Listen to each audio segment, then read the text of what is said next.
মদিনার প্রেসিডেন্ট, মদিনার মানুষের ঘরে খাবার নাই, বিধবারা না খেয়ে আছে, শিশুরা না খেয়ে আছে। আল্লাহর পয়গম্বরের কাছে সাহায্যের জন্য আসছি। বাইতুল মালে অর্থ নাই, নবীর পকেটেও টাকা নাই, কি করবে? কারো কাছে টাকা নাই। একজন ইহুদি ছিল, তার নাম হলো যায়েদ, মদিনার অধিবাসী, অনেক সম্পদের মালিক, টাকার মালিক। আল্লাহর নবী ইহুদির বাড়িতে যায়, বললে, এ যায়েদ ইহুদি, তুমি আমাকে 1 মাসের জন্য 1000 দিরহাম হাওলাত দাও। কয় হাজার দিরহাম? মুহাম্মদ ইবনে আব্দুল্লাহ 1000 দিরহাম হাওলাত নিবেন, কিন্তু দিবেন কবে? আল্লাহর নবী বললেন 1 মাস পরে আমি তোমাকে দিয়ে দিব। কিন্তু ইহুদি তো ইহুদি, উপরে উপরে নবীজির সাথে ভালো আচরণ করত, কিন্তু ভিতরে ভিতরে নবীজি ছিল বড় শত্রু। কিন্তু আল্লাহর নবীকে এমন ভাবে ধোঁকা দিত, আল্লাহর নবী ওই ইহুদির পেছনে লেগে থাকতো যাতে সে কালেমা পড়ে মুসলমান হয়ে যায়। আল্লাহু আকবার। ইহুদি একটা সুযোগের অপেক্ষায় ছিল, কোন সময় নবীজিকে অপমান করা যায়, অপদস্থ করা যায়। যেহেতু নবীজি ইহুদির কাছে এসে কিছু টাকা হাওলাত চাইছি, তার মানে কি, যে ধার দেয় সে সব সময় উপরে থাকে, আর যে ধার নেয় একটু নিচে থাকে। কারণ সে তার নাই দেখে তো আপনার কাছে আসছে, থাকলে তো আসতো না। ইহুদি বলে, সুযোগ একটা পেয়েছি মুহাম্মদকে শায়েস্তা করার জন্য। নাউজুবিল্লাহ বলেন, আরো জোরে নাউজুবিল্লাহ বলেন।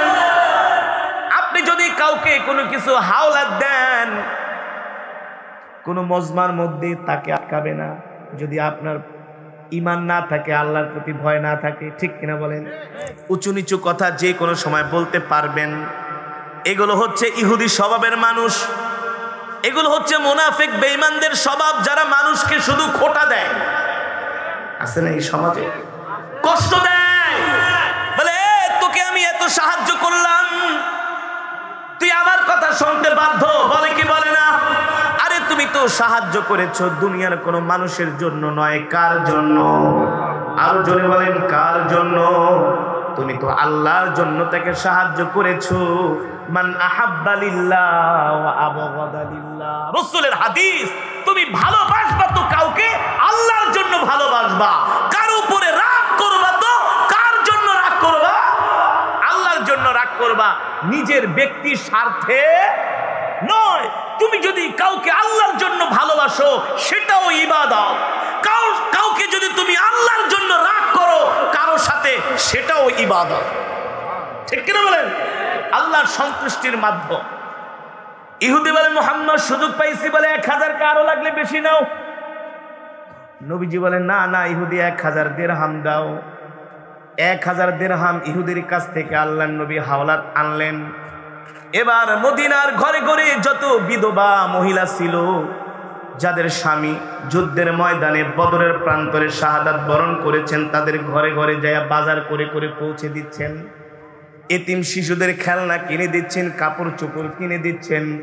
এইভাবে করে 1000 দিরহাম আল্লাহর নবী অসহায়দের মাঝে বিলিয়ে দিলেন। ওই ইহুদি 1000 দিরহাম হাওলাত দেওয়ার পরে শুধু সুযোগের অপেক্ষায় আছে, কোন সময় নবীজিকে অপমান করা যায়। নাউজুবিল্লাহ বলেন।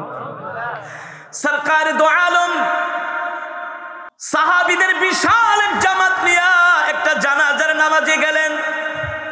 জানাজার নামাজ শেষ করে বাড়ির দিকে আসতে নিলেন, হঠাৎ করে ইহুদি আল্লাহর নবীর পথ গতিরোধ করে বলল, কিফিয়া মুহাম্মদ, দাঁড়াও। সরকারে দো আলম বলে, কেন দাঁড়াবো, কারণ কি? ইহুদি বলে, ও মুহাম্মদ, তুমি আমার থেকে 1000 দিরহাম হাওলাত নিছো, এই মুহূর্তে দিতে হবে। রাহমাতুল লিল আলামিন বলে, ইহুদি তোমার থেকে আমি 1000 দিরহাম হাওলাত নিছি, ঠিক আছে, কিন্তু সময় নিছি কয় মাস? এই জোরে বলেন, কয় মাস? আমি তোমাকে 1 মাস পরে দিব। ইহুদি বলে, না না, এই মুহূর্তে আমার টাকা হাওলাত পরিশোধ করতে হবে। তার মানে ইহুদির মনে শয়তানি, নবীজিকে অপমান করার একটা ষড়যন্ত্র, চক্রান্ত, ঠিক কিনা বলেন? আল্লাহর নবী বুঝতে পারলেন। ইহুদিকে নরম ভাষায়, কোমল ভাষায় বলে, ইহুদি এমন আচরণ করো না, তোমার থেকে আমি 1 মাসের সময় নিছি, 1 মাসের আগে আমি তোমার পাওনাটা পরিশোধ করব, তুমি আমার সাথে খারাপ আচরণ করো না। ইহুদি নবীজির সামনে দাঁড়ায় বলে, তুমি তো মুহাম্মদ ইবনে আব্দুল্লাহর বেটা, আরে তুমি তো আব্দুল মুত্তালিবের নাতি, তুমি তো আবু তালিবের ভাতিজা, আরে তোমাকে চিনি, তুমি মানুষেরটা খাইতে পারো, মানুষকে খাওয়াইতে পারো না। নাউজুবিল্লাহ।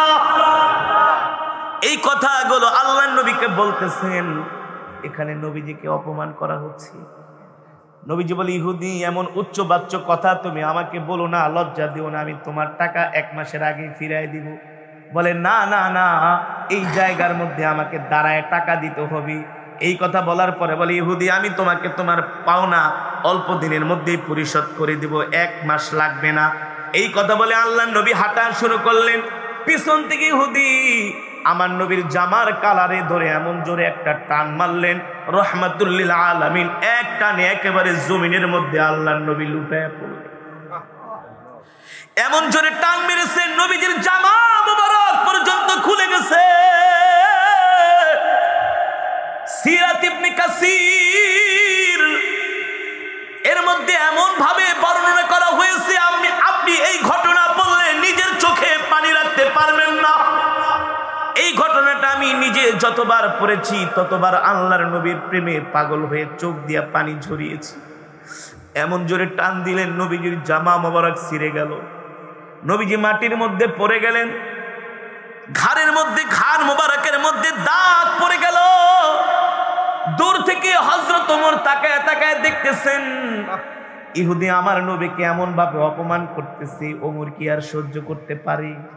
ওমর মনে মনে ভাবে, হায় রে, যার জন্য কালেমা পড়া মুসলমান হইলাম, মা সারলাম, বাবা সারলাম, ঘর সারলাম, বাড়ি সারলাম, যার প্রেমে পাগল হইয়া আজকে ঈমান গ্রহণ করলাম, চোখের সামনে ইহুদি তাকে এইভাবে অপমান করবে, আমি খাত্তাবের ছেলে ওমর সহ্য করতে পারবো না। ঠিক কিনা বলেন? হযরত ওমর দৌড়ে আসলেন, আয়েশা এক হাত দিয়া নবীজিকে টেনে উঠালেন। আর ওমরের কাছে একটা তরবারি ছিল, তার খাপ থেকে বের করে ইহুদির গলার মধ্যে তরবারি ধরলেন আর বললেন, ইহুদি তুই আমাকে চিনোস, ভালো করে চিনোস, তুই কেন আল্লাহর নবীর সাথে এমন বেয়াদবি করলি? তুই আমার নবীর গায়ে হাত দিলি, তোর কল্লা আমি এখনই ফেলে দিব। এই কথা বলার সাথে সাথে ওই ইহুদি থর থর করে কাঁপতেছে। ইহুদি ভয় পেয়ে গেলেন, ওমর যেহেতু তরবারি ধরছে, এই তরবারি থেকে আর বাঁচা যাবে না, কারণ ওমর তো এমন ওমর, ওমরকে দেখলে ইবলিস শয়তান পর্যন্ত ভয়ে রাস্তা পরিবর্তন করে। ওমরের সম্বন্ধে আমার নবী বলেছেন, আনা লাউ কানা বাদি নবিয়ুল্লাহ কানা ওমর। নবীজি বলেন, আমার পরে যদি আল্লাহ কাউকে নবী করে পাঠাইতেন, ওমরকে আল্লাহ নবুয়ত দান করতেন। আল্লাহু আকবার। হযরত ওমরের সিদ্ধান্ত অনুযায়ী আল্লাহ তাআলা কোরআনের মধ্যে 21 জায়গায় আয়াত নাজিল করেছে। আল্লাহু আকবার। আর হযরত ওমরকে বলা হয় মেজাজে ওহী, ওহির মেজাজের একজন মানুষ। আল্লাহু আকবার। ওমর যেটা বলে সেটা আল্লাহ নিজেও সমর্থন করে। সুবহানাল্লাহ বলেন। ওমর তরবারি ধরছে, এত বড় সাহস। এবার তো ইহুদির পায়জামা গরম হয়ে গেছে, ভয় থরথর করে কাঁপতেছে, বলে বাঁচতে পারবো না। এই অবস্থা দেখে আল্লাহর নবী ভয় পেয়ে গেলেন না, ওমর আবার কল্লা না ফালায় দেয়, কারণ ওমরের রাগ সম্বন্ধে তো নবীজিও কি ওমর ছিলেন গরম, কি ছিলেন? হযরত আবু বকর ছিলেন নরম। তার মানে ইসলামে গরমও আছে, সব জায়গায় নরম ভাব দেখাইলে চলে, চলে না। যখন যেমন তখন তেমন, যে যেমন তার সাথে তেমন। কেউ যদি ইসলামের বিরুদ্ধে, আল্লাহর নবীর বিরুদ্ধে কটূক্তি করে, এখানে আর নরম দেখানো যাবে না, শায়েস্তা করতে হবে। ঠিক কিনা বলেন? এটা ঈমানের আলামত। হযরত ওমর বলে, ইহুদি এত বড় সাহস, কল্লা ফেলে দিব। ইহুদি ভয়ে থরথর করে কাঁপছে। নবীজি দূর থেকে দেখলেন ভাবসাব ভালো না, দৌড়ে এসে ওমরকে ধমকে, হে ওমর, তোমার এত বড় সাহস, এই ইহুদি আমার মেহমান, আরে সে অপমান করছে, আমাকে করছে, তুমি কেন তার কল্লার ভিতরে তরবারি ধরছো? কল্লার থেকে তরবারি নামাও, তোমার এত বড় সাহস। উল্টা নবীজি ওমরকে ধমকাইতেছেন, অথচ হযরত ওমর কিন্তু দৌড়ায় আসছেন নবীজির পক্ষ হইয়া। মনে করেন আমি আপনাদের এলাকার মেহমান, এখন আসছি, কেউ যদি আমাকে আইসা গালি দেয়, আমার গায়ে হাত দেয়, এটা আপনাদের প্রেস্টিজে লাগবে না? এখন আমার গায়ে হাত দিল যে আপনি তাকে মারার জন্য গেলেন, প্রতিবাদ করতে গেলেন, আমি যদি উল্টা আপনাকে ধমকাই, নিয়ে আপনি ঢাকা থেকে হুজুর মানুষ আইছেন, আপনারে গালি দিছে, মারছে, আমরা আপনার পক্ষ নিচ্ছি, উল্টা আপনি আমাকে ধমকান, যান আপনার সাথে আমরা নাই। আমরা যে অধৈর্য, আমাদের যেই রাগ, আমরা যেই গরম, বলতাম ধর্মী আপনার সাথে নাই, যান মিয়া হুজুর মানুষ। অথচ হযরত ওমরের ধৈর্য কেমন ছিল! ওমর মাটির দিকে তাকায় আছে, নিচের দিকে তাকিয়েছে, আল্লাহ নবী ধমকেছে, তুমি তারে কেন তরবারি ধরলা? ওমর বলল, ওগো নবীজি, ফিদাকা ইয়া আবি ওয়া উম্মি ইয়া রাসূলুল্লাহ, আপনার জন্য আমার মা বাবা জান মাল সব কুরবানি হয়ে যায়, আপনাকে জীবনের চাইতেও বেশি ভালোবাসি। আল্লাহু আকবার। আপনার গায়ে এই ইহুদি হাত দিয়েছে, আমার গায়ে যদি হাত দিত আমি ওমর কিছু বলতাম না। কলিজার টুকরা নবীর গায়ে হাত দিছে, আমি ওমর সহ্য করতে পারি নাই। আল্লাহু আকবার। আপনার গায়ে যদি ইহুদি হাত দেয়, আমি ওমর বাইসা থেকে কি লাভ? আরে আপনার প্রেমে পাগল হয়েই তো কালেমা পড়ে মুসলমান হয়েছি। আরে আমার জান মাল সব তো আপনার জন্য, আমার ভালোবাসাও তো আপনার জন্য। আপনার গায়ে কেন হাত দিল? আমি ইহুদিকে ছাড়বো না, ওরে আমি শেষ করে ফেলাবো। নবীজি ডাক দিছে, ওমর তুমি আমাকে ভালোবাসো বলে বলেন কি?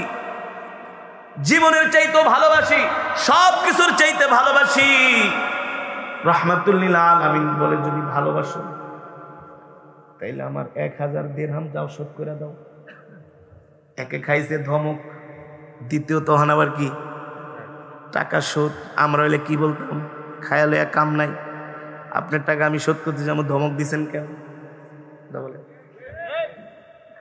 ওমর বলে, ঠিক আছে রাহমাতুল লিল আলামিন, আমি আপনার 1000 দিরহাম ইহুদিকে দিয়ে দিচ্ছি। ইহুদি ছিল শয়তান, মানে এর মধ্যে একটা রহস্য আছে। ইহুদিকে ওমর বলে 1000 দিরহাম নিয়ে যাও। ইহুদি এই জায়গায় আবার একটা পেস খেলাইছে, যদি টাকাটা নিয়ে গেলাম মুহাম্মদের থেকে, তাহলে তো তাকে আমি আর কি করতে পারবো না, জ্বালাইতে পারবো না, তার কাছে আসতে পারলাম না, তার মানে সম্পর্কটা আরো বাজায়া রাখতে হবে। ইহুদি বলে, আমি টাকা নিব না। কি নিবা? বলে 1000 দিরহাম পরিমাণ আমি খেজুর নিব। এখন খেজুর আরে কে দিবে? গাছের খেজুর পেরে। হযরত ওমর বলে, আয় তোরে খেজুরই দিব। আল্লাহু আকবার। 2 দিন আগে কেবলমাত্র হযরত ওমর খেজুর পেকে গোডাউনের মধ্যে রেখে দিয়েছে। হযরত ওমর বলে, ইহুদি আয়, বস্তা নিয়ে আয়, তোরে খেজুর দিব। হযরত ওমর যখন ইহুদিকে নিয়ে বাড়ির দিকে যাচ্ছেন খেজুর দেওয়ার জন্য, রাহমাতুল লিল আলামিন ডাইকা বলে, ওমর 1000 দিরহাম পরিমাণ খেজুর তো দিবা, 10 বস্তা, আরো 1 বস্তা তোমার জরিমানা। রাহমাতুল লিল আলামিনের দিকে তাকায় ওমর বলে, ওগো আল্লাহর নবী, কিসের জরিমানা? বলে, ওই যে ইহুদির গলার মধ্যে তরবারি কেন ধরলা, এটার জন্য তোমার জরিমানা আরো 1 বস্তা। ধৈর্য কাকে বলে? আল্লাহু আকবার। ওমর তো আর এমনি ওমর হয় নাই, ওমর তো আর এমনি খলিফাতুর রাসূল হয় নাই, ওমর তো আর এমনি জান্নাতি হয় নাই। ধৈর্যের পরীক্ষা দিয়েছেন, জীবনটাকে তামা বানায় ফেলেছে। ঠিক কিনা বলেন? আসল স্বর্ণ বের করতে হলে স্বর্ণকে আগুন দিয়ে, কথা বলেন, কথা বলেন, তারপরে আসল স্বর্ণ বের হয়, এত সোজা না। আল্লাহু আকবার। হযরত ওমর তো আর এমনি ওমর হয় নাই।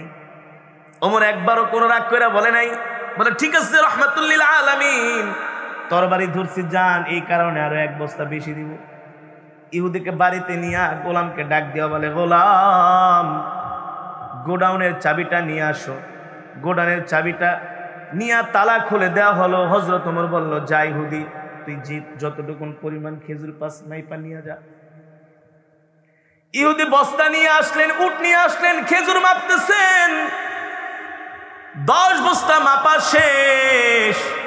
হযরত ওমর বলে আরো 1 বস্তা বেশি নিয়ে যা। ইহুদি বলে কেন? বলে ওই যে আমি তোমার গলায় তরবারি ধরছি, এই কারণে রহমাতুল লিল আলামিন আমার থেকে আরো 1 বস্তা জরিমানা করছে। এই কথা শুনে ইহুদি অবাক হয়ে গেছে। আরে এটা আবার কেমন আখলাক, কেমন চরিত্র! আরে এত ভালো চরিত্রের মানুষ তো আজ পর্যন্ত আমি মক্কার জমিনে একজন দেখি নাই। আল্লাহু আকবার। মুহাম্মদকে আমি অপমান করলাম, লজ্জা দিলাম, গায়ে হাত দিলাম, জামা ছিঁড়লাম, জামা টান দিয়া রাস্তার ভিতরে ফেলে দিলাম। আমাকে একটা উচ্চবাচ্য কথাও বললো না, খারাপ আচরণও করলো না।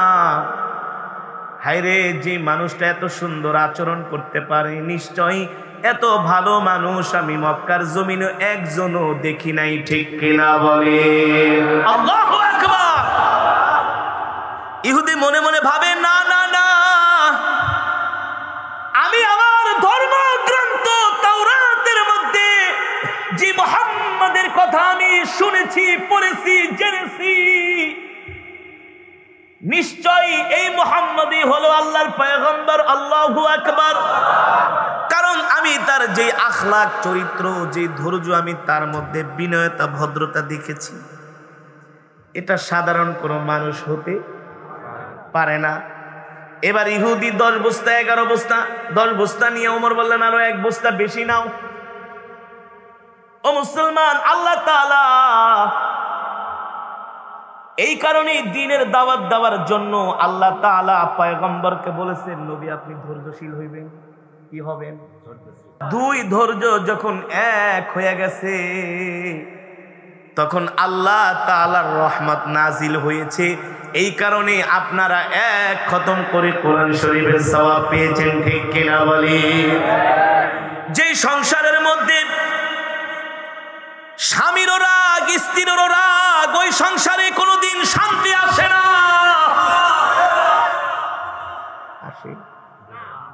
যদি রাজপ্রাসাদেও থাকেন, স্বামীরও রাগ, স্ত্রীরও রাগ, ওই সংসারে কোনোদিন শান্তি আসে না।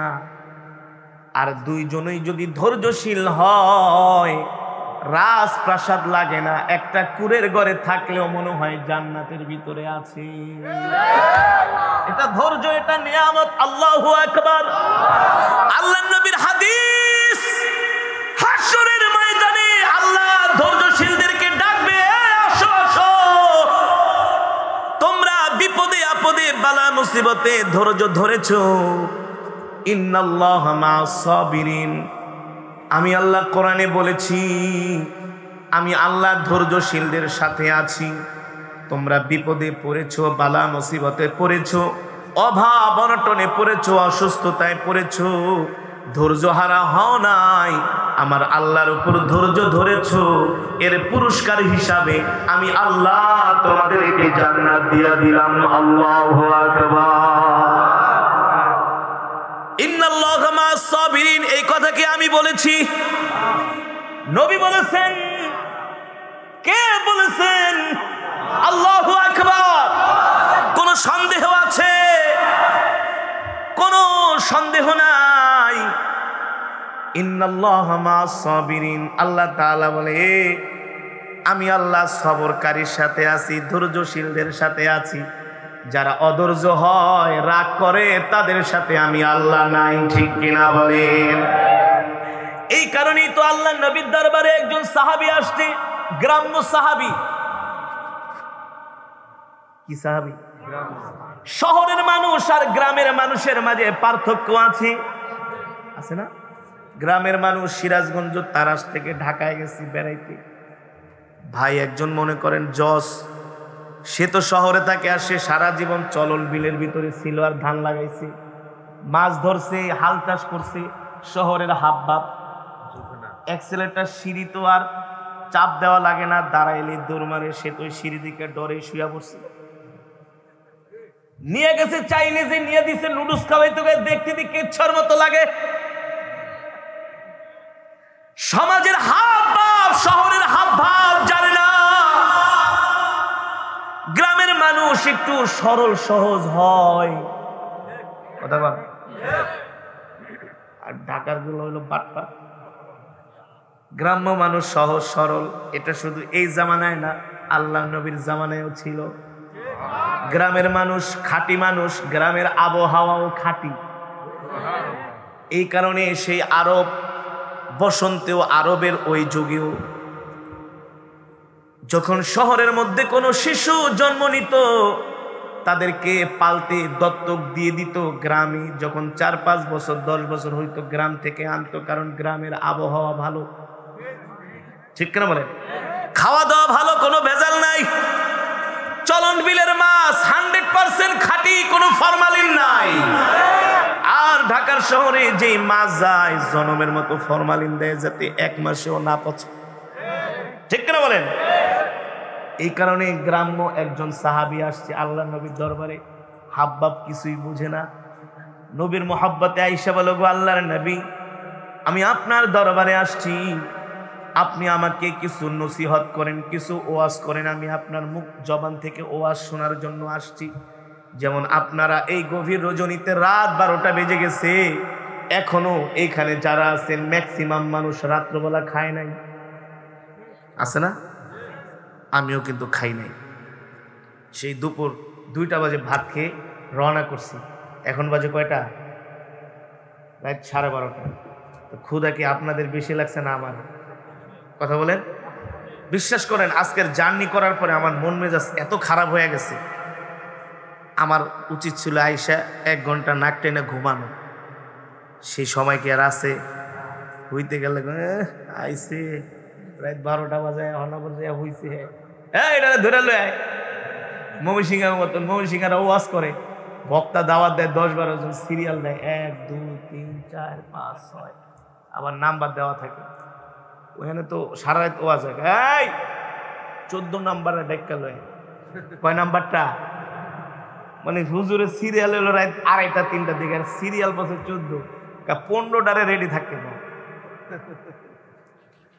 তো যেটা বলতেছিলাম, এই যে আমি কেরাত পড়লাম, আমার ভিতরে কোনো অসুস্থতা, ক্ষুধা, ভাব এমন কিছু আপনারা বুঝতে পারছেন?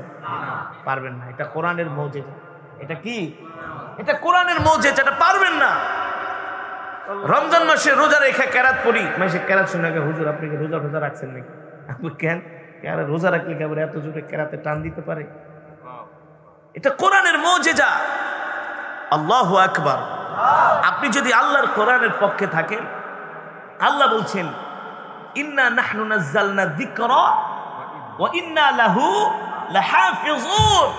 মুফাসসিরিন কিরাম বলেছেন আল্লাহ যেমন করে কোরআনকে হেফাজত করবেন, যারা কোরআনের পক্ষে থাকবে, কোরআনের কথা বলবে, কোরআনের ধারক বাহক হবে, আল্লাহ যেমন করে কোরআন হেফাজত করবেন, কোরআনের ধারক বাহক, কোরআনের পক্ষে যারা থাকবেন তাদেরকেও আল্লাহ হেফাজত করবে। এর দৃষ্টান্ত হলো যুগে যুগে হক্কানি আলেমদের উপরে অত্যাচার নির্যাতন হয়েছে, তারা কখনো বাতিলের সামনে মাথা নত করে না। করেছে?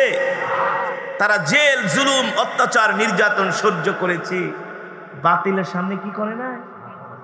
আহমদ ইবনে হাম্বল, ইমামে আজম আবু হানিফা, ইমামে আবু ইউসুফ, ইমামে মালিক রাহমাতুল্লাহি আলাইহি, আল্লাহু আকবার, তাদেরকে অত্যাচারী বাদশা জেলখানার মধ্যে বন্দী করেছে। ইমামে আজমকে বলা হয়েছে, এই ইমাম আমার পক্ষে ফতোয়া দাও, আমি হকের উপর প্রতিষ্ঠিত আছি। ইমামে আজমকে প্রতিদিন 100টা করে চাবুক দিয়ে পিটানো হতো। এক একটা পিটানের চোটে বাড়িতে ইমামে আজমের শরীরের চামড়া ছিন্ন ভিন্ন হয়ে রক্ত বের হয়ে যেত, শরীর রক্তে লাল হয়ে যেত। সবর করেছেন, আল্লাহর উপরে ধৈর্য ধরেছেন, বাতিলের সামনে মাথা নত করে না। ঠিক কি না বলেন? ইমামে আজম এমনি ইমামে আজম হয় না, এমনি হইছে না। ধৈর্য ছিল, সবর ছিল, আল্লাহর উপরে তাওয়াক্কুল ছিল, বিশ্বাস ছিল। আর আমরা এত ধৈর্যশীল, মসজিদে গেলে শুধু ঘড়ির দিকে তাকাই, কয়টা বাজে। হুজুর কেরাত একটু বেশি পড়লে, হুজুরকে পারলে ধমকায় এসে, এত জোর এত বেশি কেরাত পড়লেন কেন? একটু মোনাজাত বেশি দিলে এত বড় মোনাজাতের কি দরকার? একটু বয়ান বেশি করলে এত বয়ান কেন, এত রাত পর্যন্ত কেন? অথচ আল্লাহ নবীর সাহাবীরা নবীর দরবারে আইসা রাতের পর রাত দিনের পর দিন পড়ে থাকতেন। কথা বলেন, এখন কি আল্লাহ নবী আছে? কাদের দরবারে আসবেন? কথা বলে না, জানে না কাদের দরবারে আসবেন। কি রাজারবাগির দরবারে যাইবেন? দেওয়ানবাগি, আট্টসি, চন্দ্রপাড়া, মাইজভান্ডারি? বাংলাদেশে একজন পীর আছে যার মুখে দাড়ি নাই, আছে না? আমরা এটাকে পীর বলি না, এটাকে পীরজাদা বলি না, এটাকে বলি আমরা হারামজাদা। যার মুখে রাসূলের সুন্নতি দাড়ি নাই সে কখনো পীর হওয়ার যোগ্যতা। বাংলাদেশে আবার এমন কিছু পীর আছে দেখবেন পীরে গোসল করে আর এই গোসল করা পানি মুরিদদের খাওয়ায় বরকতের জন্য। নাউজুবিল্লাহ বলেন। আমি এর বিরুদ্ধে একটা ওয়াজ করছিলাম আরো 11 বছর আগে নবাবগঞ্জের দোহারে। এই ওয়াজ আমি কেন করলাম? এই কারণে 20-30 জন পীর মিলে আইসে আমার কোবাইতে দাও নিয়ে রাস্তার ভিতরে কি করছে, ব্যারিকেড দিছে। আপনি এই ওয়াজ কেন করলেন? আমি বলি আপনি ঘরের ভিতরে মহিলাদেরকে নিয়ে কেন নাচেন? কেন নাচেন? আপনার গোসল করা পানি কেন আপনার মুরিদরা খায়? কেন ওইটি দিয়ে গোসল করে? এগুলো আমাকে কোরআন হাদিস থেকে দলিল দেন। শেষ পর্যন্ত আমার সাথে বেয়াদবি করার কারণে আল্লাহ এমন শিক্ষা দিছে, ওই পীর আর ওই দেশে নাই। কিন্তু আমি কারি আসাদ আজ 12 বছর পর্যন্ত ওই মাহফিলের প্রধান অতিথি। এই 25শে ফেব্রুয়ারি ওই মাহফিল গেলে আমার 12 বছর পূর্ণ হবে। আমি গত বছর বলছিলাম ওই পীর কই, ভণ্ডটাই কই? আছে, কয় হুজুর নাই। কারি আসাদ আছে বলে আছে। যে হকের উপর থাকবে, আল্লাহর উপর তাওয়াক্কুল করবে, ভরসা করবে, আল্লাহ তাআলা তাকে আসমান থেকে সাহায্য করবে। ঠিক কিনা বলেন? এই বিশ্বাস আল্লাহর উপরে আছে। এই কারণে সম্মানিত হাজিরিন, ধৈর্যশীল হতে হবে। অধৈর্য হলে আপনি নামাজের ভিতরে মজা পাবেন না, অধৈর্য হলে কোরআন তেলাওয়াতের ভিতরে মজা পাবেন না, অধৈর্য হলে ওয়াজ মাহফিলে মজা পাবেন না, অধৈর্য হলে দুনিয়ার কোনো কাজ কামের মধ্যে মজা পাবেন না, অধৈর্য হলে আপনি সংসার করতেও মজা পাবেন না। সব জায়গার মধ্যে ধৈর্যের মতো এমন নিয়ামত আমাদের হাসিল করতে হবে। ঠিক কিনা বলে? এই কারণেই গ্রাম্য সাহাবী এত কথা বললাম। আল্লাহর নবীর দরবারে এসে বলে, ওগো নবীজি, আমাকে আপনি ওয়াজ করেন, একটু নসিহত করেন, বয়ান করেন। আল্লাহর নবী ডাকলেন, তালহিনা ইজলিস হুনা, এদিকে আসো। এ সাহাবী, শোনো শোনো, তুমি আমার কাছে ওয়াজ শুনতে আসছো, বয়ান শুনতে আসছো। আল্লাহর নবী ডাক দিয়া পিঠের উপরে হাত দিয়া আল্লাহর নবী মাত্র 2টা কথা ওই সাহাবীকে বললেন, ওয়ালা ইন লা তাগদাব, রাগ করবা না, ইসবির, বিপদ আপদে বালা মুসিবতে আল্লাহর উপরে ধৈর্য ধরবা। ইসবির, ধৈর্যশীল হও। ওয়ালা তাগদাব, রাগ করবা না।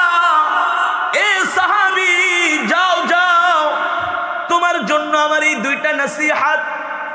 মাত্র 2 কথা বলে আল্লাহর নবী সাহাবীকে বললেন, যাও তুমি তোমার জায়গায় চলে যাও, তুমি তোমার বাসস্থানে চলে যাও।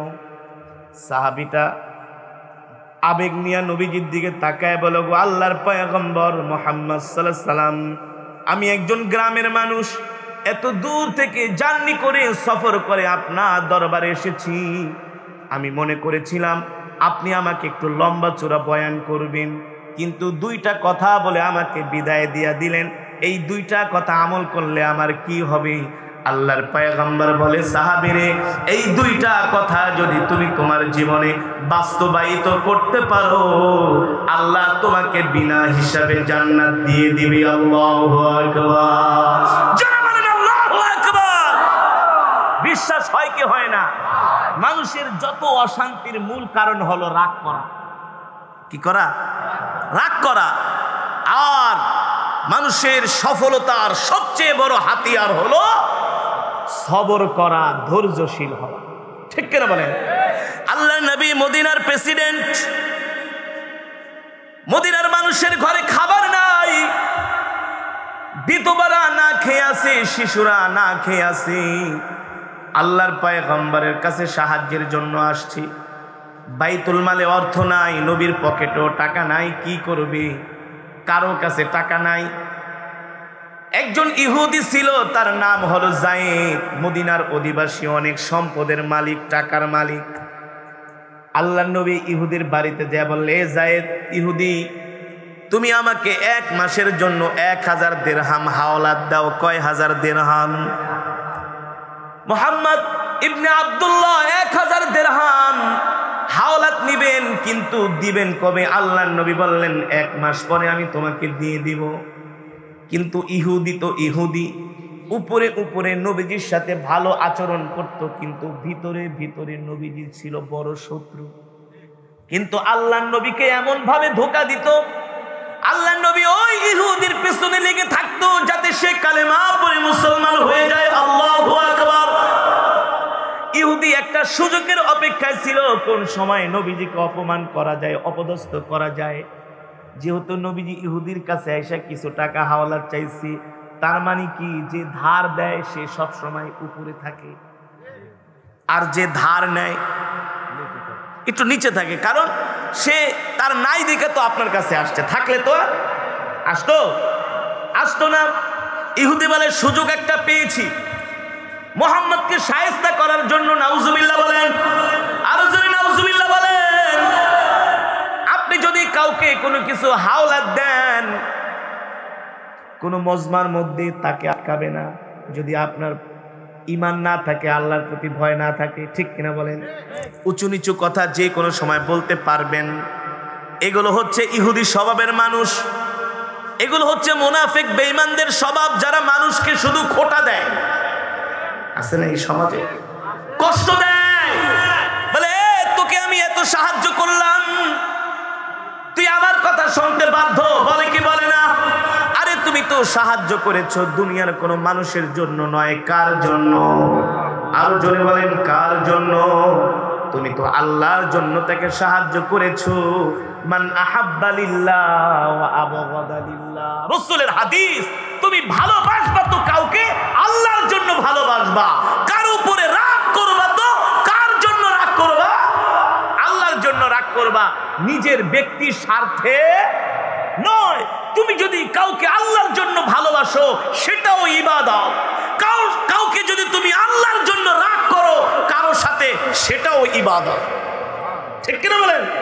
আল্লাহর সন্তুষ্টির মাধ্যম। ইহুদি বলে মুহাম্মদ সুযোগ পাইছি বলে 1000 আরো লাগলে বেশি নাও। নবীজি বলেন না না, ইহুদি 1000 দিরহাম দাও। 1000 দিরহাম ইহুদির কাছ থেকে আল্লাহর নবী হাওলাত আনলেন। এবার মদিনার ঘরে ঘরে যত বিধবা মহিলা ছিল, যাদের স্বামী যুদ্ধের ময়দানে বদরের প্রান্তরে শাহাদাত বরণ করেছেন, তাদের ঘরে ঘরে যায় বাজার করে করে পৌঁছে দিচ্ছেন। এতিম শিশুদের খেলনা কিনে দিচ্ছেন, কাপড় চোপড় কিনে দিচ্ছেন। এইভাবে করে 1000 দিরহাম আল্লাহর নবী অসহায়দের মাঝে বিনিয়ে দিলেন। ওই ইহুদি 1000 দিরহাম হাওলাত দেওয়ার পরে শুধু সুযোগের অপেক্ষায় আছে, কোন সময় নবীজিকে অপমান করা যায়। নাউজুবিল্লাহ বলেন। সরকার দো আলম সাহাবীদের বিশাল এক জামাত নিয়ে একটা জানাজার নামাজে গেলেন। জানাজার নামাজ শেষ করে বাড়ির দিকে আসতে নিলেন, হঠাৎ করে ইহুদি আল্লাহর নবীর পথ গতিরোধ করে বলল, কিফিয়া মুহাম্মদ, দাঁড়াও। সরকারে দো আলম বলে, কেন দাঁড়াবো? কারণ কি?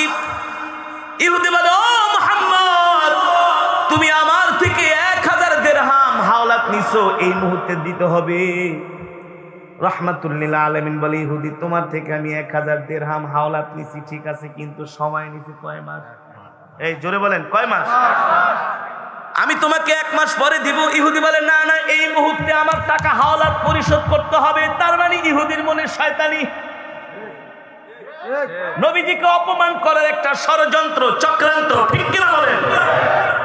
আল্লাহর নবী বুঝতে পারলেন, ইহুদিকে নরম ভাষায়, কোমল ভাষায় বলে, ইহুদি এমন আচরণ করো না, তোমার থেকে আমি 1 মাসের সময় নিছি, 1 মাসের আগে আমি তোমার পাওনাটা পরিশোধ করব, তুমি আমার সাথে খারাপ আচরণ করো না। ইহুদি নবীজির সামনে দাঁড়ায় বলে, তুমি তো মুহাম্মদ ইবনে আব্দুল্লাহর বেটা, আরে তুমি তো আব্দুল মুত্তালিবের নাতি, তুমি তো আবু তালিবের ভাতিজা, আরে তোমাকে চিনি, তুমি মানুষেরটা খাইতে পারো, মানুষকে খাওয়াইতে পারো না। নাউজুবিল্লাহ। এই কথাগুলো আল্লাহর নবীকে বলতেছেন, এখানে নবীজিকে অপমান করা হচ্ছে। নবীজি বলে, ইহুদি এমন উচ্চবাচ্য কথা তুমি আমাকে বলো না, লজ্জা দিও না, আমি তোমার টাকা 1 মাসের আগে ফিরাই দিব। বলে, না না না, এই জায়গার মধ্যে আমাকে দাঁড়ায় টাকা দিতে হবে। এই কথা বলার পরে বলে, ইহুদি আমি তোমাকে তোমার পাওনা অল্প দিনের মধ্যেই পরিশোধ করে দিব, 1 মাস লাগবে না। এই কথা বলে আল্লাহর নবী হাঁটা শুরু করলেন। পিছন থেকে ইহুদি আমার নবীর জামার কালারে ধরে এমন জোরে একটা টান মারলেন, রহমাতুল লিল আলামিন এক টানে একেবারে জমিনের মধ্যে আল্লাহর নবী লুটায় পড়লেন। এমন জোরে টান মেরেছে, নবীজির জামা মুবারক পর্যন্ত খুলে গেছে। সিরাত ইবনে কাসির এর মধ্যে এমন ভাবে বর্ণনা করা হয়েছে, আপনি এই ঘটনা বললে নিজের চোখে পানি রাখতে পারবেন না। এই ঘটনাটা আমি নিজে যতবার পড়েছি ততবার আল্লাহর নবীর প্রেমে পাগল হয়ে চোখ দিয়া পানি ঝরিয়েছি। এমন জোরে টান দিলেন, নবীজির জামা মোবারক ছিঁড়ে গেল, নবীজি মাটির মধ্যে পড়ে গেলেন, ঘাড়ের মধ্যে, ঘাড় মোবারকের মধ্যে দাগ পড়ে গেল। দূর থেকে হযরত ওমর তাকায় তাকায় দেখতেছেন, ইহুদি আমার নবীকে এমন ভাবে অপমান করতেছে, ওমর কি আর সহ্য করতে পারে? ওমর মনে মনে ভাবে, হায় রে, যার জন্য কালেমা পড়া মুসলমান হইলাম, মা সারলাম, বাবা সারলাম, ঘর সারলাম, বাড়ি সারলাম, যার প্রেমে পাগল হইয়া আজকে ঈমান গ্রহণ করলাম, চোখের সামনে ইহুদি তাকে এইভাবে অপমান করবে, আমি খাত্তাবের ছেলে ওমর সহ্য করতে পারবো না। ঠিক কিনা বলেন? হযরত ওমর দৌড়ে আসলেন, আয়েশা এক হাত দিয়া নবীজিকে টেনে উঠালেন, আর ওমরের কাছে একটা তরবারি ছিল, তার খাপ থেকে বের করে ইহুদির গলার মধ্যে তরবারি ধরলেন, আর বললেন, ইহুদি তুই আমাকে চিনোস, ভালো করে চিনোস, তুই কেন আল্লাহর নবীর সাথে এমন বেয়াদবি করলি? তুই আমার নবীর গায়ে হাত দিলি, তোর কল্লা আমি এখনই ফেলে দিব। এই কথা বলার সাথে সাথে ওই ইহুদি থর থর করে কাঁপতেছে। ইহুদি ভয় পেয়ে গেলেন, ওমর যেহেতু তরবারি ধরছে, এই তরবারি থেকে আর বাঁচা যাবে না, কারণ ওমর তো এমন ওমর, ওমরকে দেখলে ইবলিস শয়তান পর্যন্ত ভয়ে রাস্তা পরিবর্তন করে। ওমরের সম্বন্ধে আমার নবী বলেছেন, আনা লাউ কানা বাদি নবিয়ুল্লাহ কানা উমর। নবীজি বলেন, আমার পরে যদি আল্লাহ কাউকে নবী করে পাঠাইতেন, ওমরকে আল্লাহ নবুয়ত দান করতেন। আল্লাহু আকবার। হযরত ওমরের সিদ্ধান্ত অনুযায়ী আল্লাহ তাআলা কোরআনের মধ্যে 21 জায়গায় আয়াত নাজিল করেছে। আল্লাহু আকবার। আর হযরত ওমরকে বলা হয় মেজাজে ওহী, ওহির মেজাজের একজন মানুষ। আল্লাহু আকবার। ওমর যেটা বলে সেটা আল্লাহ নিজেও সমর্থন করে। সুবহানাল্লাহ বলেন। ওমর তরবারি ধরছে, এত বড় সাহস। এবার তো ইহুদির পায়জামা গরম হয়ে গেছে, ভয় থরথর করে কাঁপতেছে, বলে বাঁচতে পারবো না।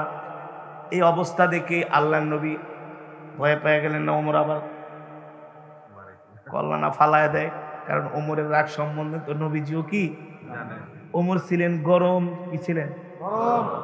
হযরত আবু বকর ছিলেন নরম। তার মানে ইসলামে গরমও আছে, সব জায়গায় নরম ভাব দেখাইলে চলে, চলে না। যখন যেমন তখন তেমন, যে যেমন তার সাথে তেমন। কেউ যদি ইসলামের বিরুদ্ধে, আল্লাহর নবীর বিরুদ্ধে কটূক্তি করে, এখানে আর নরম দেখানো যাবে না, শায়েস্তা করতে হবে। ঠিক কিনা বলেন? এটা ঈমানের আলামত। হযরত ওমর বলে, ইহুদি এত বড় সাহস, কল্লা ফেলে দিব। ইহুদি ভয়ে থরথর করে কাঁপছে।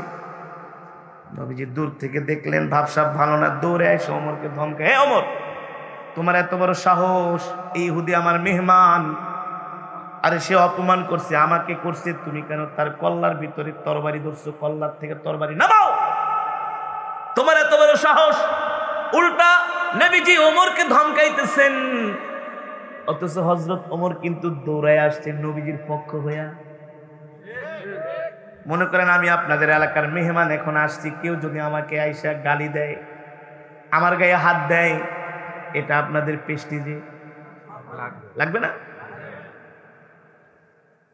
এখন আমার গায়ে হাত দিল যে আপনি তাকে মারার জন্য গেলেন, প্রতিবাদ করতে গেলেন, আমি যদি উল্টা আপনাকে ধমকাই, নিয়ে আপনি ঢাকা থেকে হুজুর মানুষ আইছেন, আপনাদের গালি দিছে, মারছে, আমরা আপনার পক্ষ নিচ্ছি, উল্টা আপনি আমাকে ধমকান, যান আপনার সাথে আমরা নাই। আমরা যে অধৈর্য, আমাদের যে রাগ, আমরা যে গরম, বলতাম ধর্মী আপনার সাথে নাই, যান মিয়া হুজুর মানুষ। অথচ হযরত ওমরের ধৈর্য কেমন ছিল! ওমর মাটির দিকে তাকায় আছে, নিচের দিকে তাকিয়েছে, আল্লাহ নবী ধমকেছে, তুমি তারে কেন তরবারি ধরলা?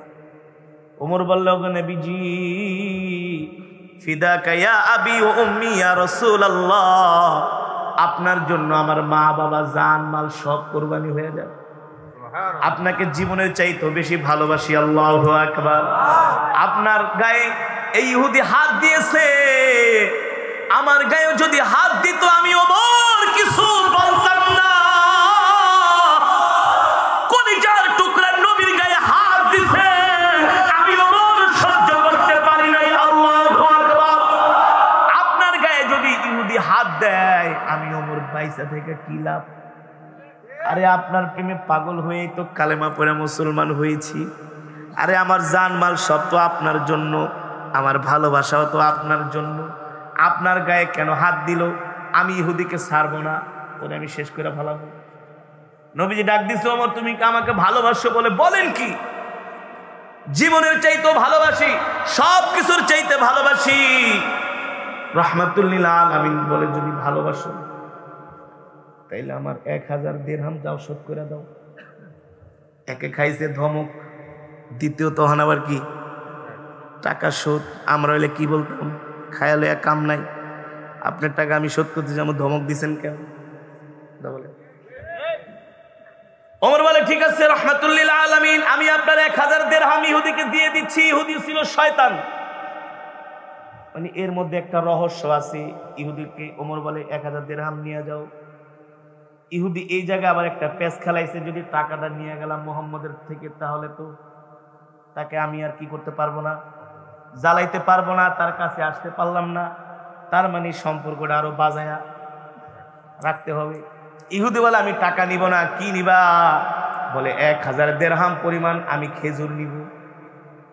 এখন খেজুর আরে কে দিবে? গাছের খেজুর পেরে। হযরত ওমর বলে, আয় তোরে খেজুরই দিব। আল্লাহু আকবার। 2 দিন আগে কেবলমাত্র হযরত ওমর খেজুর পেকে গোডাউনের মধ্যে রেখে দিয়েছে।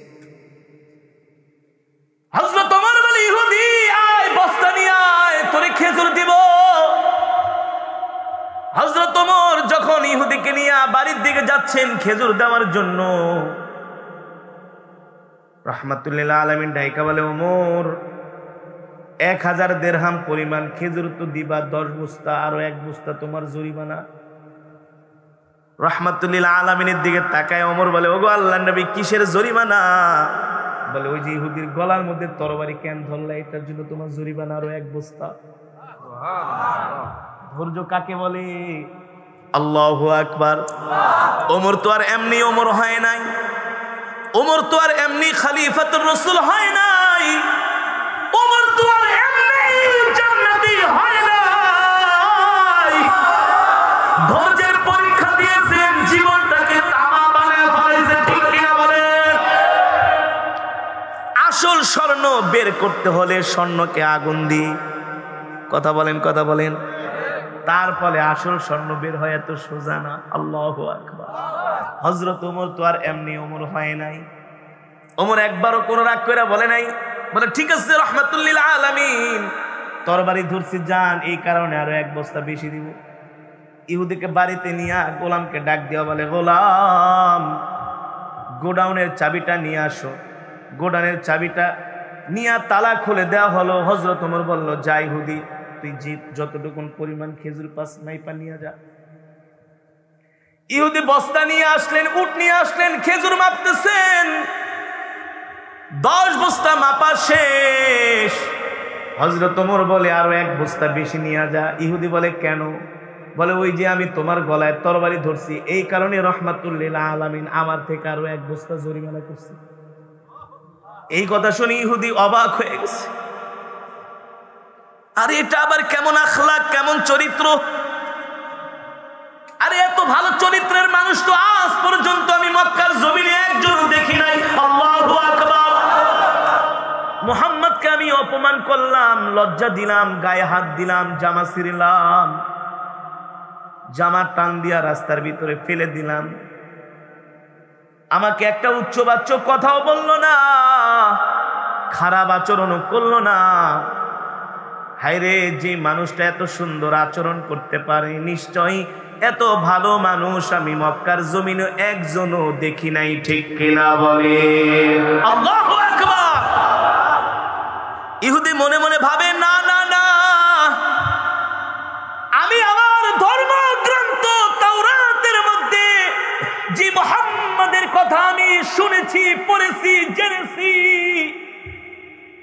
নিশ্চয়ই এই মুহাম্মদই হলো আল্লাহর পয়গম্বর। আল্লাহু আকবার। কারণ আমি তার যে আখলাক, চরিত্র, যে ধৈর্য, আমি তার মধ্যে বিনয়তা, ভদ্রতা দেখেছি, এটা সাধারণ কোনো মানুষ হতে পারে না। এবার ইহুদি 10 বস্তা 11 বস্তা 10 বস্তা নিয়ে ওমর বললেন আরো 1 বস্তা বেশি নাও। ও মুসলমান, আল্লাহ তাআলা এই কারণে দ্বীনের দাওয়াত দেওয়ার জন্য আল্লাহ তাআলা পয়গম্বরকে বলেছেন, নবী আপনি ধৈর্যশীল হইবেন। কি হবেন? আল্লাহ তাআলা পয়গম্বর মুসাকে পাঠিয়েছেন ফিরআউনের দরবারে, ইযহাব ইলা ফিরআউনা ইন্নাহু তাগা ফাকুলা লাহু কওলাল লায়্যিনাল লাআল্লাহু ইয়াতাযাক্কারু আও ইয়াখশা। আল্লাহ পয়গম্বর মুসাকে বলে, এ মুসা, যাও ফিরআউনের দরবারে যায়া তাকে দ্বীনের দাওয়াত দাও, আমার প্রতি ফিরআউনকে ঈমান আনতে বলো। পয়গম্বর মুসা আলাইহিস সালাম ফিরআউনের দরবারে গেলেন, যা বললেন, এ ফিরআউন, আপনি যেই মূর্তিকে সিজদা করেন, মাটি দিয়া মূর্তি বানায়া যেই মূর্তিকে আপনি রব মানেন, এই মূর্তি আপনার কোনো উপকার করতে পারবে না, আপনার ক্ষতি হবে, বরং আপনি জাহান্নামের আগুনে জ্বলবেন। ফিরআউন বলে, মুসা কি বলতে চাও, ডাইরেক্ট বলো। পয়গম্বর মুসা বলে, ডাইরেক্ট হলো, তুমি তোমার এই সমস্ত আকাম কুকাম ছেড়ে দিয়ে কালেমা পড়ে মুসলমান হয়ে যাও। আরো জোরে বলেন সুবহানাল্লাহ। ফিরআউন বলে, মুসা আমি আবার কার উপরে ঈমান আনবো? আনা রাব্বুকুমুল আলা, আমি তো বড় খোদা। নাউজুবিল্লাহ বলেন। পয়গম্বর মুসা বলে, ফিরআউন রে, তুই খোদা তো দূরের কথা, এখন তো মানুষই হইতে পারস নাই, তুই তো অমানুষ, নালায়েক, অকৃতজ্ঞ। ফিরআউন কয়, মুসা কার দরবারে আসছো? বলে, জানি এটা তোমার দরবার। এ মুসা, আমার শক্তি সম্বন্ধে কি তোমার ধারণা আছে নাকি? পয়গম্বর মুসা বলে, ফিরআউন, তোমার শক্তি সম্বন্ধে আমার ধারণা আছে, কিন্তু আমার শক্তি সম্বন্ধেও কিন্তু তোমার কথা বলে না। এ ফিরআউন, থাপ্পড় তো একটা সেই ছোটবেলায় খাইছিলা। আল্লাহু আল্লাহ। পয়গম্বর মুসা ছোটবেলায় কি করছে ফিরআউনকে জানেন না? থাপ্পড় মারছে। বলে, এ ফিরআউন, থাপ্পড় তো একটা ছোটবেলায় খাইছিলা, এখনো তোমাকে আমি উত্তম মাধ্যম দিতাম, কিন্তু আল্লাহ শিখাই দিয়েছেন, ফাকুলা লাহু কওলাল লায়্যিনাল লাআল্লাহু ইয়াতাযাক্কারু আও ইয়াখশা। এ মুসা, ফিরআউনের কাছে যায় তুমি কিন্তু কর্কশ ভাষায় কথা বইলো না, নরম ভাষায় কথা বইলো, নরম ভাষায় দাওয়াত দিও। আল্লাহু আকবার। মানুষকে যখন নরম ভাষায়, কোমল ভাষায় দাওয়াত দেওয়া হয়, তখন মানুষ ওই দাওয়াতটা গ্রহণ করে। ঠিক কিনা বলেন? ঠিক কিনা বলেন? এই যে আমরা ওয়াজ মাহফিল করি, দৈনিক কম হলেও 500 থেকে 600 কল আসে। কত কত? 5 থেকে 600 কল আসে। এই ফোন দিয়া এখন 500 থেকে 600 যদি কল আসে, 1 মিনিট কথা বললো 500 মিনিট, 2 মিনিট কথা বললো 1000 মিনিট, 3 মিনিট কথা বললে 1500 মিনিট। আর পাবলিক তো বুঝেন, হুজুর এই যে আপনার কোরআন তেলাওয়াত শুনতে আসছি, আমিও শুনি, আমার বউও শুনে, আমার ছেলে মেয়েও শোনে, হুজুর আমার ঘরে ঝগড়া লাগছে, এখন আমি এটা কি করুম, আমার বউ রাগ করে চলে গেছে, এটা সমাধান। এত সমাধান দিতে গেলে আমি কি ওয়াজই করুম, না মাদ্রাসায় পড়ামো, না মসজিদে খতিবগিরি করুম, না বিদেশে যায় প্রোগ্রাম করুম, না ফ্যামিলিকে সময় দিই। এখন ফোন আসার পরে আমি এই মিয়া আপনার এই কথা শোনার জন্য কি আমি বসে রয়েছি নাকি? আমার কাজ নাই? কষ্ট পাবে কি পাবে না? পাবে কি পাবে না? 1-2 মিনিট সুন্দর করে ঠান্ডা মাথায় সুন্দর করে নরম কোমল ভাষায় বুঝায়া তারপরে কি যে ভাই তাহলে ভালো থাকেন, আবার ফোন করেন। বলে হুজুর আপনার মতো এত ভালো মানুষ জীবনেও দেখি নাই। কই কেন? হুজুর ফোন দিলাম, ফোনটা রিসিভ করলেন, আবার রিসিভ করতে পারেন নিজে ব্যাক করে আমার সাথে কথা বললেন। হুজুর আমি খুব খুশি হয়েছি। আল্লাহু আকবার। এখন যেই মানুষটা বলে খুশি হয়েছি, ওই মানুষটারে যদি বলি আপনি 5 ওয়াক্ত নামাজ পড়বেন, সে কি বলবে? কি বলবে? আর ফোন আসার পরে যদি রাখেন কে আপনি যান, এটা হুজুর নেই, এটা তো আসলে একটা বদমেজাজ। বলতো কি বলতো না? ধৈর্য হারা হওয়া যাবে না। এই কারণেই আল্লাহ রাব্বুল আলামিন যত পয়গম্বরদেরকে দুনিয়াতে পাঠাইছেন সবাইকে আল্লাহ ধৈর্য দিয়া পাঠাইছেন, বিনয়তা দিয়া, ভদ্রতা দিয়া। ঠিক কিনা বলেন? তারা ছিলেন ধৈর্যের পাহাড়, বিনয়ের পাহাড়। ঠিক হযরত ওমর কেমন ধৈর্যশীল ছিলেন? বলে ইহুদি 11 বস্তা খেজুর নিয়ে যাও। ইহুদি মনে মনে ভাবে হায় রে, এত ভালো মানুষ তো দুনিয়াতে জীবনেও দেখি নাই। এবার ইহুদি বলে খেজুরে যদি নিয়ে যায়গা তাহলে তো মুহাম্মদের মতো এত ভালো মানুষের সাথে আর সম্পর্ক থাকবে না, সম্পর্ক ছিন্ন হয়ে যাবে। কিন্তু নবীজির এই আচরণ দেখা ইহুদি আর নবীর সাথে সম্পর্ক ছিন্ন করতে এতটুকুন ধৈর্যের কারণে কি হলো এবার দেখেন। ইহুদি ডাক দিয়া বলে ওমর তোমার নবী মুহাম্মদ বলল আর খেজুর দিয়া দিলা, 1 বস্তা খেজুর আবার বেশিও দিলা।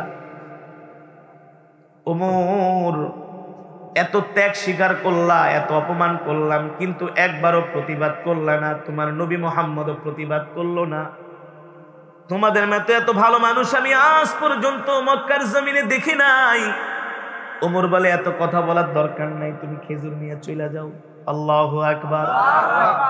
ইহুদি মনে মনে ভাবে চলে গেলে তো গেলাম, শেষ যাওয়া, আর কোনোদিন ওমরের সাথে মুহাম্মদের সাথে সম্পর্ক হবে না। আল্লাহ কেমন করে হেদায়েত দিয়ে দেয়, আল্লাহ কেমন করে চাবিটা ঘুরায় দেয়। আল্লাহু আকবার। এবার ইহুদি আগ বাড়ায় বাড়ায় ওমরের কাছে এসে বলে ওমর এতগুলা খেজুর দিয়া দিলা, পাকা খেজুর বেচতে অনেক টাকা পাইতা, তোমার নবী বলল আর সাথে সাথে খেজুর দিয়া দিলা। হযরত ওমর বলে আমরা এমনই, নবী যা বলে সেটাই আমরা করি। আল্লাহু আকবার।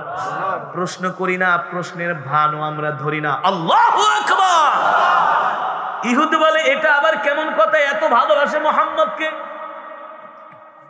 হযরত ওমর বলে যাও খেজুর নিয়ে চলে যাও। ইহুদি বলে ওমর এতগুলা খেজুর দিলা, একবার একটু প্রশ্ন করো আমি কোথা থেকে আসছি, কোথায় আমার বাড়ি, কোথায় আমার ঘর। ওমর বলে নবী তো তোমার পরিচয় জিজ্ঞেস করতে আমাকে, আমি কেন তোমার পরিচয় জিজ্ঞেস করব? ইহুদি মনে মনে ভাবে এত ভালোবাসে মুহাম্মদকে ওমর, বারবার বলে ওমর একটু প্রশ্ন জিজ্ঞেস করো, কোথায় আমার বাড়ি, কোথায় আমার ঘর। বারবার পিরাপিরি করার পর বলে হ্যাঁ বলো কি তোমার নাম, কোথায় তোমার বাড়ি, কি তোমার পরিচয়। এবার ইহুদি বলে ওমর আমি হচ্ছি, আমার নাম যায়েদ, আমি হচ্ছি মদিনার একজন অধিবাসী। হযরত ওমর কিছুক্ষণ চুপ করে থেকে বলল আমি তো আল্লাহর নবীর জবানে একজন যায়েদের নাম শুনছি, সে হলো ইহুদিদের সবচেয়ে বড় আলেম, যে কিনা তাওরাত শরীফ পুরাটা মুখস্থ করেছে। কোরআন শরীফের মধ্যে 114 সূরা আর তাওরাতের মধ্যে 1000 সূরা। কয় হাজার? কোরআন শরীফের যেটা ছোট সূরা সূরা নাস, এটার মধ্যে আয়াত সংখ্যা 6টা, আর তাওরাতের যেটা ছোট সূরা ওইটার আয়াত সংখ্যা হলো 1000। এবার বুঝেন কত বড় কিতাব। এত বড় কিতাবের যে আলেম হয় সে আবার নবী মুহাম্মদের সাথে বেয়াদবি করে কিভাবে, এটা তো ওমর বলে এটা আমার বুঝে আসে না, কারণ তাওরাতের মধ্যে আল্লাহ তাআলা শেষ নবী মুহাম্মদ সাল্লাল্লাহু আলাইহি সাল্লামের বর্ণনা দিয়েছেন, ঠিক কিনা বলেন? এবার ওমর দাঁড়ায় বলে, ইহুদি তুমি যদি এত বড় তাওরাতের হাফেজ হও, আলেম হও, তাহলে তুমি মুহাম্মদ সাল্লাল্লাহু আলাইহি সাল্লাম আমার নবীর সাথে কেন এই বেয়াদবিটা করলা? ইহুদি বলে, ওমর বিশ্বাস করো, আমি তাওরাতের মধ্যে তোমার নবী মুহাম্মদ সাল্লাল্লাহু আলাইহি সাল্লাম সম্বন্ধে অনেক কিছু পড়েছি, জেনেছি, কিন্তু যা পড়েছি, যা জেনেছি, তার সাথে আমি চলমিল করি, লেনদেন করি, আমি আরো দেখলাম, যা পড়লাম, বুঝলাম, জানলাম, সামনাসামনি বাস্তব তার থেকে আরো বেশি কিছু পাইলাম। সুবহানাল্লাহ, আরো জোরে সুবহানাল্লাহ বলেন। এ ওমর, তোমার নবীর মাঝে আমি যে ধৈর্য, যে আখলাক, যে চরিত্র, যে বিনয়তা দেখেছি, এটা দুনিয়ার কোন মানুষের, সাধারণ মানুষের হতে পারে না। নিশ্চয়ই তোমার নবী আল্লাহর পয়গম্বর, এর মধ্যে কোনো সন্দেহ না। ওমর বলে, এত কথার দরকার নেই, যাও খেজুর নিয়ে চলে যাও। ইহুদি ডাক দিয়া বলে, ভাই ওমর, কেন খেদায় দিবা? এখন চলে গেলে তোমাদের সাথে আমার আর কোনোদিন সম্পর্ক হবে না। আমি চাই না তোমাদের সাথে আমার সম্পর্ক ছিন্ন হয়ে যাক। ওমর বলে, কি চাও?